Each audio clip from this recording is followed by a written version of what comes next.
स्वागत है। मेरे सामने एक Realme C75 है और आज मैं आपको दिखाऊंगा कि हम इस डिवाइस की सेटअप प्रक्रिया कैसे कर सकते हैं। तो जब आप इसे पहली बार चालू करेंगे तो आपको इस तरह की स्क्रीन दिखाई देगी और आपको बस एक तीर पर क्लिक करना है, सूची से अपनी पसंदीदा भाषा ढूंढनी है और फिर अगला पर क्लिक करना है।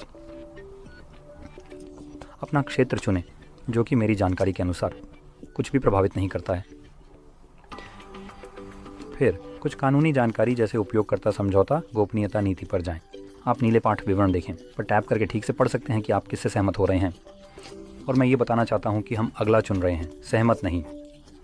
तकनीकी रूप से हम किसी भी चीज़ से सहमत नहीं हो रहे हैं क्योंकि मेरी जानकारी के अनुसार अगला दबाने का मतलब सहमत होना नहीं है। किसी भी स्थिति में अगला हमने सिम कार्ड डालकर मोबाइल नेटवर्क से कनेक्ट किया है तो आप ऐसा कर सकते हैं यदि आप चाहें। यदि आप बस अगले पृष्ठ पर जाते हैं तो आपके पास वाईफाई कनेक्शन पृष्ठ भी दिखाई देगा। कम से कम इससे पहले कि हम करें, हमारे पास दूसरे डिवाइस का उपयोग करके सेटअप है। तो यदि आपके पास एक दूसरा फ़ोन है पुराना वाला तो आपको शायद उस पर कुछ पॉपअप मिलना चाहिए। देखिए कि मुझे कुछ मिलता है। आपको इस तरह का पॉपअप मिलता है और आप बस सेटअप कर सकते हैं और ये आपको जल्दी से सेटअप करने की अनुमति देगा, जैसे आपके गूगल अकाउंट्स और अन्य चीज़ें। बहुत कम प्रयास में स्थानांतरित करने की, लेकिन मैं इसे नए के रूप में सेट कर रहा हूँ, इसलिए मैं स्किप चुनने जा रहा हूँ और फिर हम कनेक्ट कर सकते हैं वाईफाई। अब मैं इसे भी स्किप कर दूंगा, जिसका मतलब है कि मैं किसी भी प्रकार के नेटवर्क से कनेक्ट नहीं हूँ और इसलिए मेरे पास गूगल लॉगिन पृष्ठ नहीं दिखाई देगा। पूरे सेटअप प्रक्रिया के दौरान तारीख और समय स्वचालित रूप से सेट नहीं होंगे और मैं क्लाउड बैकअप से ऐप्स और डेटा को पुनर्स्थापित नहीं कर पाऊंगा। इस पृष्ठ पर वापस आते हुए हमारे पास गूगल सेवाएं हैं, स्थान स्कैनिंग, उपयोगकर्ता डेटा भेजना। आप उन सभी को बंद कर सकते हैं। ये गूगल से है, ईमानदारी से कहें उन्हें बंद करना असंभव जैसा है। हम कुछ भी करेंगे। अगला हमारे पास अनलॉकिंग विधि है और हमारे पास 3 अलग अलग तरीके हैं। पासवर्ड, जिसमें पिन, पैटर्न या पासवर्ड, फिंगरप्रिंट और फेस रिकॉग्निशन शामिल हैं।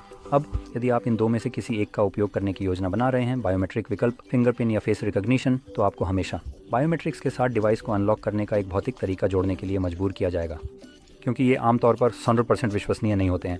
तो ऐसी स्थिति में जहां ये विश्वसनीय नहीं है और आप अपने डिवाइस को अनलॉक नहीं कर सकते, पिन, पैटर्न या पासवर्ड होगा। अन्यथा यदि आप नहीं चाहते हैं तो आपको अपने डिवाइस को सुरक्षा करने की नहीं है। आप बस स्किप और बाद में चुन सकते हैं। हालांकि मैं वास्तव में ऐसा करने की सिफारिश नहीं करूंगा। अगला मैंने सिफारिश की है ताकि हम इन विकल्पों को यहीं देख सकें। इन्हें चालू या बंद करें आप चाहें। अगले पर क्लिक करें, अपना स्क्रीन डिस्प्ले चुनें। तो यहाँ हमारे पास केवल फ़ॉन्ट साइज़ है। मूल रूप से हमारे पास डिफ़ॉल्ट, मीडियम, बड़ा है। आप इसे टैप करके बदलाव देख सकते हैं। मैं डिफ़ॉल्ट के साथ रहूँगा।